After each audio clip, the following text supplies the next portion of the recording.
Hi friends, நாங்கள் இப்போது வடை செய்யலான் இருக்கோம். கடலைப்பருப்பு நீ காட்டாத காட்டியா கடலைப்பருப்பு வடை செய்யலான் இருக்கோம். அதுக்கு பருப்பு ஊற வச்சுருக்கோம். ஒரு 4 மணி நேரம் கிட்ட ஊறிச்சு. வெங்காயம் ரெடி பண்ணியிருக்கோம். பூண்டு, சீரகம், பச்சை மிளகாய், கருவேப்பிலை, கொத்தமல்லி அரிஞ்சு வச்சுருக்கோம். இது எல்லாத்தையும் அரிஞ்சு போட்டு நம்ம செய்யும் போது பண்ணலாம். இது மாடு வரும், பசுமாடு, அதுக்கோசம் அந்த தண்ணியெல்லாம் எடுத்து வைப்பேன். அதில் இந்த தண்ணியும் எடுத்து வச்சுருக்கேன். இதில் ஒரு சின்ன நமக்கு ஒரு சந்தோஷம், ஒரு வாயிலா ஜீவத்துக்கு தரதுக்கோசம். வெயிட் பண்ணுங்கள், செஞ்சுட்டு வீடியோ போகும். பயமாக இருக்கு.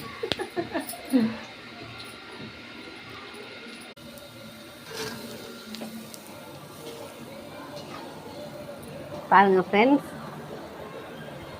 எங்கள் வீட்டுக்கிட்ட கொடுக்குறேன்.